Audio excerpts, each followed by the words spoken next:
Hey guys, thought I'd show you something absolutely cool here.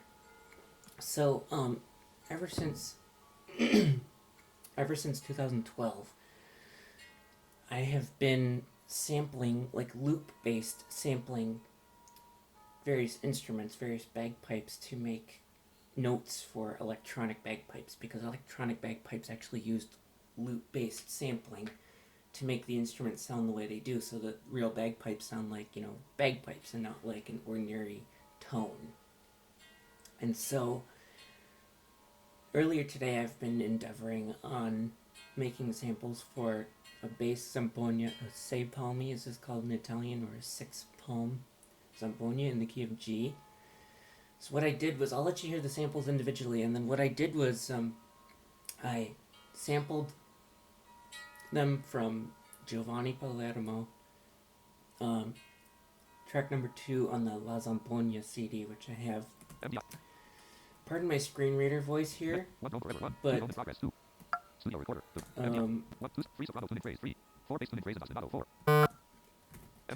we can drive up. Okay, so the first set of samples I did was the soprano chanter first. So I'll try to play the notes for you in ascending order. Oops, okay. So the F sharp, G, A, B, C, C, and D. And it was all loop-based sampling, and then after I did that, I put through click repair, because click repair, it often clicks because there are other notes in the background, the drones and the bass and stuff like that. So that's the soprano chanter for you. Here is the bass, starting with G, A, B,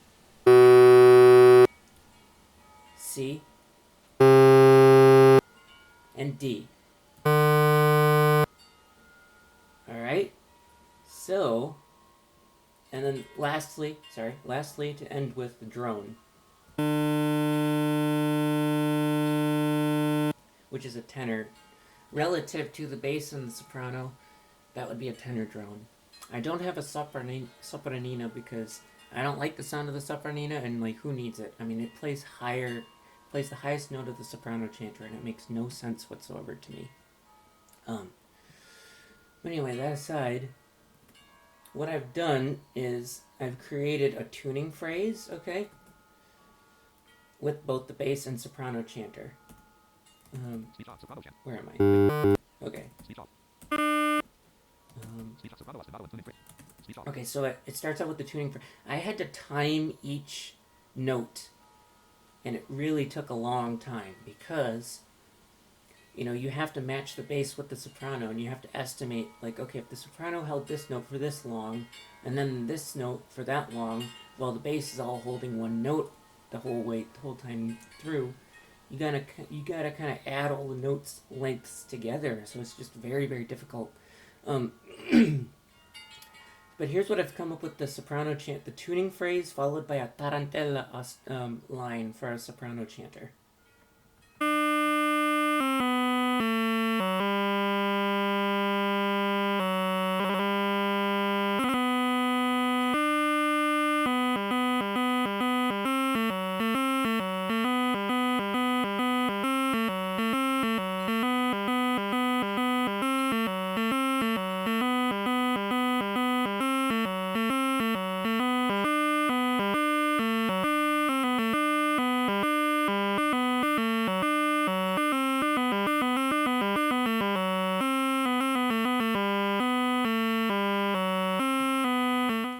And I couldn't think of an ending, so I just ended it right there.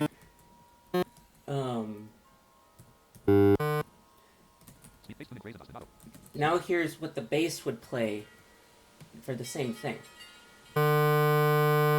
See, again, as the soprano chanter was going down, as the soprano chanter was going down, I had to calculate the length of all those notes combined so that I'd be able to hold the bass on that D and then change notes whenever. So here's the bass part of this. And keep in mind, I've never ever played a Zampogna, I've never owned a Zampogna. So I've never even touched one either. So I'm all pretty much self-taught. So I know how pipers play the stuff. So it will sound very authentic. Here we go.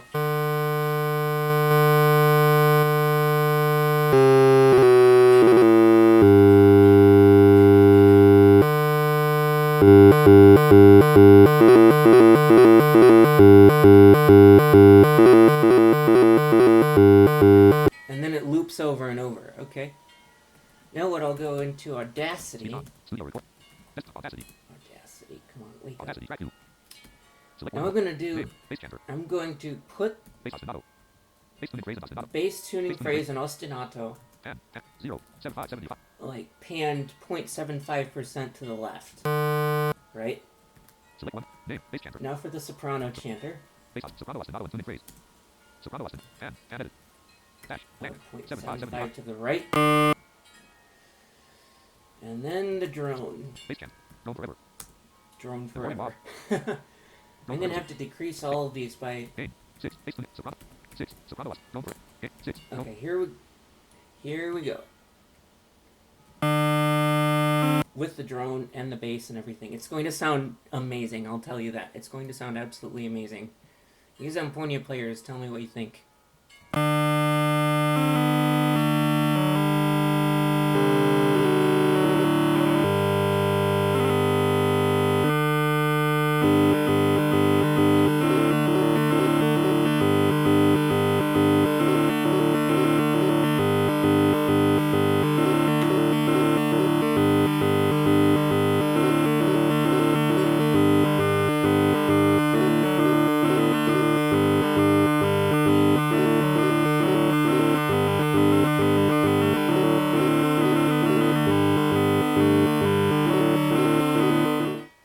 Again, I couldn't think of an ending, so I just stopped it right there, but it took forever to do this.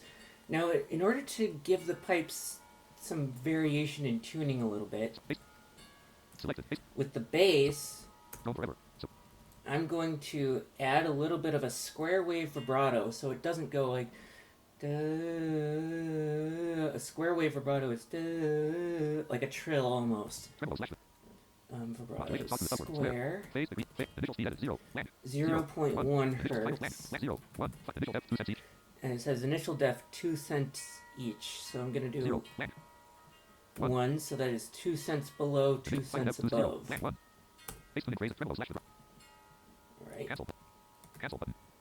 Oh, why are you selecting all the tracks, idiot? Dumb rowhead. Stop it. Gosh. You are a dumb rowhead. Okay. What are you talking about? Oh, there we go. Got the bass with the minor tuning variation. So now we're going to do the same thing with the soprano chanter, but reverse the phase, so if the bass goes down, the soprano goes up. So what that will do is, it'll keep the timing the same, but the tuning will sound a little bit more human, if you will. Not perfect, more like human. So here we go.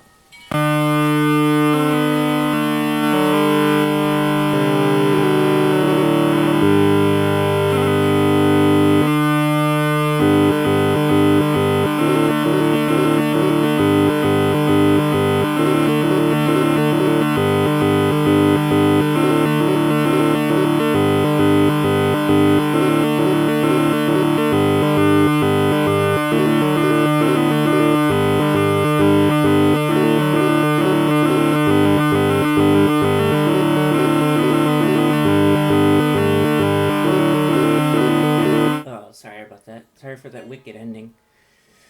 But yeah, so I wanted to guys let you hear that. A crazy accurate Zampogna imitation. Having never played the instrument, I know what it sounds like though. So I've combined the fact that I've done loop-based sampling with, the rhythm patterns and stuff like that. I know what the bass ostinato is and the soprano ostinato. I've heard a lot of pipers playing on, say, palmi, zampogne. So, and the fact that this is sampled from one of the best made zampogne out there, Giovani Palermo.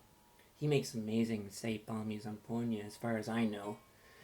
There was one piper who told me he does not make, say, palmi zampogne, which I'm kind of disappointed about, but I do know of one guy, Charlie Rutan, who bought a cinque palmi, which is a 5, from one of the friends of Giovani Palermo. His name is Amedeo Cannizzaro. So if Amedeo Cannizzaro can make bass zampogne, I'm pretty sure Giovani Palermo can make bass zampogne. And if not, I'm pretty sure I can just ask, some zampogne makers, maybe like Gianluca Zamarelli, otherwise known as the King of Caramelle, Haley. Or maybe, Pietro Citera or Carmine Dante. Whoever is up there for willing to make a reproduction of a Giovani Palermo, say, palmi zampogne. Because I know they do exist, He was playing a say palmi on the La Zampogne CD that I have. So, yeah, that's pretty much what I've done outside of work-related stuff, as I was kind of bored today, so hope you guys enjoy it. Any zampogne players, feel free to comment on how I did this. You might think it sounds weird, but keep in mind they're all essentially tone generations, if you will. Oh, and I should also apologize about the intense noise in the background. I like to have the windows open, and it's a very windy day, and we have wind chimes in the, I think, front yard. So, pardon the noise, like I said. So, anyway,